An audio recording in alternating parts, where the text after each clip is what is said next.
Matagal ng panahon nang nangyari itong kwento na ito, pero gusto ko pa rin ibahagi sa inyo. Itago nyo na lang po ako sa pangalang Amon. Simula pa lang, alam ko nang hindi magandang ideya ang maglakbay kami ni Carl sa Samar. Pareho kaming 28 years old. Walang muwang sa buhay sa probinsya at galing pa sa syudad ng Manila. Matagal na po kaming mag-best friend ni Carl at na-broken siya dahil naghiwalay sila ng long-time girlfriend niya, kaya niya naisipan na magbakasyon daw muna. Magpakalayo-layo, hanapin ang sarili niya kumbaga. Pero iba pa rin talaga yung pinahanap sa amin ng tadhana. Biglaan lang yung plano niya. Walang nabook na hotel o kahit tourist guide man lang. Basta ang sabi niya, saka na lang daw namin malalaman pagdating namin mismo sa lugar. Literal na go with the flow lang daw. Pumayag na lang ako kasi syempre kailangan ko rin naman magbakasyon dahil sa stress kahit papaano. Pagdating namin doon, sumakay lang kami ng jeep. Tas kolong-kolong papunta dun sa baryo daw na may magandang tanawin. Ayaw kasi ni Carl na puntahan yung tourist spot na talaga. Ayaw niya sa maraming tao. Gusto niya yung talagang itinatago lang ng kalikasan. Buti naman at may alam yung napagtanungan namin kaya binigyan kami nito ng direksyon. Matagal din yung biyahe bago kami nakarating sa baryo mismo. Maliit kasi yung baryo sa Kaliblib. May oras lang din ang biyahe ng jeep papunta sa kanila. Pagdating namin doon, nakita namin na maliit lang yung baryo. Wala kaming nakitang hotel o kahit staycation na maliit. Marunong naman kahit papaano magtagalog yung ilan sa kanila at sinabi nila na nasa dulo daw ng gubat yung magandang maliit na waterfalls. Pwede daw kami doon mag-camping. Siguro ay halata nila na may mga dala kaming mga pang-camping dahil sa lalaki ng mga dala namin. Malaki nga lang daw yung gubat kaya importanteng dire-diretsuhin lang namin para hindi kami maligaw. Hapon na rin nun kaya kailangan daw namin bilisan para hindi kami abutin ng gabi sa gubat. Inalala ko naman ng mabuti lahat ng bilin nila kasi syempre natatakot din ako. Bago pa namin pasukin yung kagubatan, parang pinagtitinginan kami ng mga tao sa baryo. Hindi ko alam kung dahil lang ba sa mukha kaming turista o dahil sa alam nila na delikado dun sa gubat na papasukin namin. Yung kasama ko namang si Carl, delikado. Mas na-excite pa siya ng mga oras na yon. Mga unang kalahating oras ng paglalakad namin, talagang hindi namin alintana ang bigat ng bitbit namin sa kalayo ng lalakarin namin. Sobrang ganda kasi talaga ng paligid. Hindi siya yung gaya ng mga gubat sa Luzon. Sa Samar, talagang naglalakihan yung mga puno. May mga bulaklak at bunga. Rinig mo rin yung mga ibon. Para talagang buhay na buhay yung gubat. Hindi ko nga alam may ganun pa pala sa panahon na yon. Parang mas matanda pa yung mga puno sa lolo at lola ko. Puro lang kami turo sa katawan ni Carl. Basta tuwang-tuwa kami sa mga nakikita namin. Hanggang sa may napansin kami. Ako talaga yung unang nakapansin nun. Na naliligaw na kami. Yung isang puno kasi doon na sobrang laki. Talagang tinitignan ko. At napansin ko na ilang beses na namin nadaanan. Kaya napagpasyan ko na iwan ko yung kulay pula kong panyo sa paanan ng puno na yun. Saka ko nakumpirma na naliligaw nga kami nung nadaanan ulit namin yung puno na yon kung nasaan yung panyo ko. Hindi ko alam bakit pabalik-balik kami. Dire-diretso lang naman ang lakad namin noon. Ni hindi nga kami lumiliko. Lahat na ginawa namin para hindi maligaw. Pero talagang hindi kami nakarating sa pupuntahan namin. Hanggang sa malapit ng magdilim. Nag-aaway na nga kami noon ni Carl at nagsisisihan na. Parehas na kaming na-pressure dahil nasa gitna kami ng malaking gubat at hindi namin alam kung anong mabangis na hayop yung andon na kaya kaming lapain o lunukin ng buhay. Habang tumatagal, parang mas lalo lang kaming naliligaw. Parang papalayo lang kami ng papalayo pero wala talagang eksaktong pupuntahan. Habang nag-aaway kami ni Carl, may nakita kaming magandang babae na nakaputing bestida. May buhat itong basket sa ulo niya na may mga lamang prutas. Para naman kaming nakakita noon ng anghel ni Carl. Bukod kasi sa ang ganda ng babae, halos kaedaran lang namin siguro yon. Nagkaroon na kami noon ng pag-asa kasi may nakita na kaming posibleng tutulong sa amin para ituro yung tamang daan. Nahalata naman ng babae na naliligo kami, kaya agad niya kaming nilapitan. Sinabi namin na wala naman kaming nililikuan at dire-diretso lang, pero magkagabi na at wala pa rin kami doon sa maliit na waterfalls na balak namin pagkampingan. Sinabi noon ng babae na sobrang nalayo na raw kami doon sa pupuntahan namin at aabuti na kami ng 6 na oras kung lalakarin namin ng gabi. At baka mas maligaw pa kami. Baka daw akala lang namin na diretso yung lakad namin kasi nakakalito daw yung mga puno. Hindi raw namin napapansin na pagilid pala papunta sa kaliwang bahagi ng pusod ng gubat kami napunta. Delikado din daw sa gabi dahil may malalaking ahas at iba pang hayop na posibleng matakot sa amin at baka saktan kami. Para tuloy kaming pinagbagsakan ng langit at lupa ni Carl. Mabuti na lang at nagsabi yung babae na pwede kami sa kanila muna magpalipas ng gabi.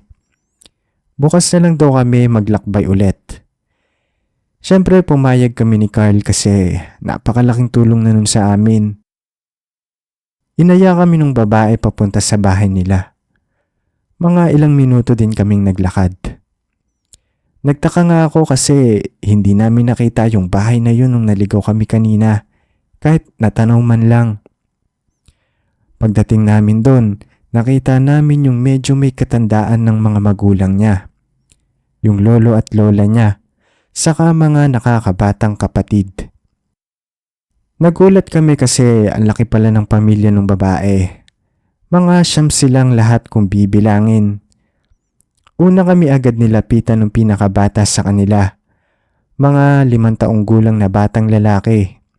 Natuwa naman ako kasi parang ang bait kaya binigyan ko ng tsokolate.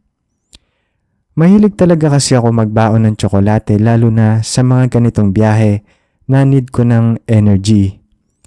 Binigyan ko rin yung ilang maliliit na kapatid niya tapos parang tuwang-tuwa silang lahat. Ipinakilala kami ni Adele, yung babaeng nakahanap nga sa amin sa pamilya niya.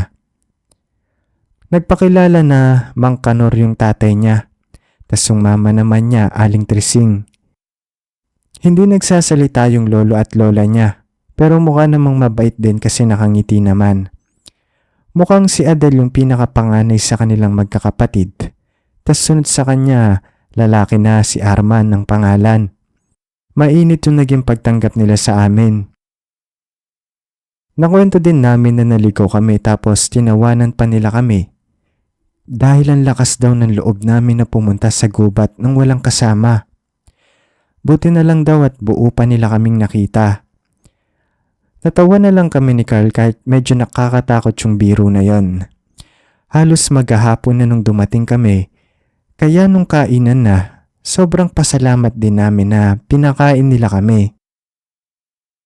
Sa totoo lang, buong buhay ko, hindi pa ako nakatikim ng ganong kasarap na adobo. Yun na ata ang pinakamasarap na adobong natikman ko sa buhay ko. Talagang sobrang sarap. Adobo siya na masabaw. Hindi ko pa alam nun kung anong sarsa nun, pero parang walang sibuyas at bawang. Pero sobrang sarap pa rin. Tapos sobrang lambot ng laman. Parang natutunaw sa bibig ko mismo. Sabi nila, masarap daw talaga ang mga karne nila. Kasi alagang-alaga nila. Yung mga dala pala na prutas ni Adele nung nakita niya kami, Para sa mga baboy ramo nila yon. Nakita ko pa nga yun nung pagdating namin. Meron silang 6 na baboy ramo. Pagkatapos namin kumain, sobrang busog na talaga ako. Bilang pasasalamat, inaya ko yung tatay nila pati na rin si Arman para makipag-inuman sa amin ni Carl. Sakto kasing may dala kaming alak ni Carl nun. Di yun mawawala sa amin talaga. Parang natuwa naman yung tatay ni Adele saka yung kapatid niya. Matagal na raw silang hindi nakakainom kasi daw malayo sila sa bayan at hindi nakakabili ng alak. Masaya naman buong gabi namin. Nag-inuman kami at talagang tawanan kami ng tawanan. Mabait din yung mga batang maliit sa amin kasi talagang nagpapabuhat pa sila. Kaso biglang kinutuban na ako noong mga bandang madaling araw na. Naihi ako noon dahil sa kalasingan, kaya pumunta ako sa likod ng bahay para umihi. Nakahiwalay kasi yung banyo nila sa bahay nila. Pagkatapos kong umihi, maglalakad na sana ako pabalik nang may nakita akong sapatos. Sapatos ng babae yon, kasi maliit sa kulay pink ang kulay. Nung malapitan ko yun, nagulat ako kasi may mga dugo yung sapatos. Halos isang dangkal ko lang yung sapatos, kaya sinukat ko sa kamay ko. Kinabahan na ako noon kasi wala naman ako nakitang babae sa kanila na parang ganun ang laki ng paa. Malaking babae kasi si Adele, saka ang mama niya. Yung mga kapatid naman niyang babae maliliit pa rin at hindi kasya sa kanila yung sapatos na nakita ko. Kahit kinakabahan, hindi ako pwedeng magpahalata sa kanila kasi lugi kami sa sitwasyon kung sakali man na masasamang tao sila Mang Kanor. Pagkabalik ko sa inuman, hindi ako nagpahalatang nababahala ako. Pero nagsimula na akong dayain sila sa inuman. Pinatagal ko ng pinatagal yung inuman at talagang inubos ko yung alak na dala namin. Pero hindi na talaga ako umiinom. Ako din po pala yung tanggero noon at madilim na rin, kaya madali ko silang naloko na umiinom pa ako. Pasado 3:00 nung lasing na si Arman at Mang Kanor. Tumba na sila. Si Carl naman lasing na pero gising pa. Pinasok ko sila isa-isa sa loob. Gising pa yung asawa ni Mang Kanor pero yung iba tulog na lahat. Nag-cellphone ako buong 2 oras at hindi ako natulog kasi talagang masama yung kutob ko. Noong 5:00 na at medyo may liwanag na, saka ako naidlip. Pagising namin ni Carl 10:00 na ng umaga. Halatang na-hangover din si Mang Kanor at Arman. Pagpunta namin sa sala, amoy agad namin yung nilulutong nilaga nila. Tinanong ko sila kung iyon pa rin ba yung karne sa kahapon. Ang sabi sa akin ni Aling Trising, bagong katay lang daw yon. Umuo na lang ako sa kanya saka umaktong normal. Inaya kong magyosi noon si Carl pagkatapos nun. Nagpaalam kami na medyo lalayo sa bahay para magyosi para hindi maamoy ng mga bata. Habang nagyosi, saka ko sinabi kay Carl yung mga hinala ko. Mas lumala din kasi yung kutob ko nung sinabi ni Aling Trising na bagong katay lang yung karne kahit na 6 pa rin yung baboy nila nung nakita namin sa kulungan. Ni hindi nabawasan ng isa. Di saan nila kinuha yung karne gayong malayo rin sila sa palengke. Nagulat naman si Carl. Akala niya siya lang daw ang masama ang kutob. Pati rin daw pala ako. Nagplano na kami noon na aalis na at nagdasal na sana ay payagan nila kami. Nagpanggap kaming 2 na may sakit kami at naiwan namin yung gamot kaya kailangan na namin agad bumalik sa syudad. Ang sabi namin sa kanila, magkarelasyon talaga kami ni Carl at ang sakit namin ay AIDS. Tapos binubulok ng AIDS yung kaloob-looban namin. Para namang walang alam sa siyensya yung pamilya nila Mang Kanor, kaya naniwala sila agad sa sinabi namin. Pagkatapos nun, hindi na kami nila pinagilang umalis. Iniwan namin lahat ng pwedeng candy sa mga bata. Tapos nagbigay din kami ni Carl ng cash kay Mang Kanor. Basta lahat ng panguuto ginawa namin noon. Tinuro naman ni Adele yung daan sa amin at sa wakas.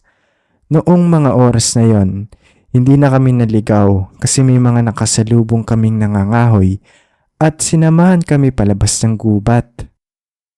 Habang naglalakad palabas ng gubat, tinanong namin sa kanila kung kilala nila yung pamilya nila Mang Kanor.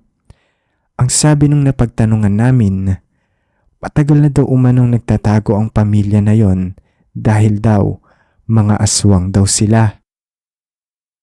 Tama nga po yung kutob ko. Kasi kung hindi sila mamamatay tao, malamang ay mga aswang sila.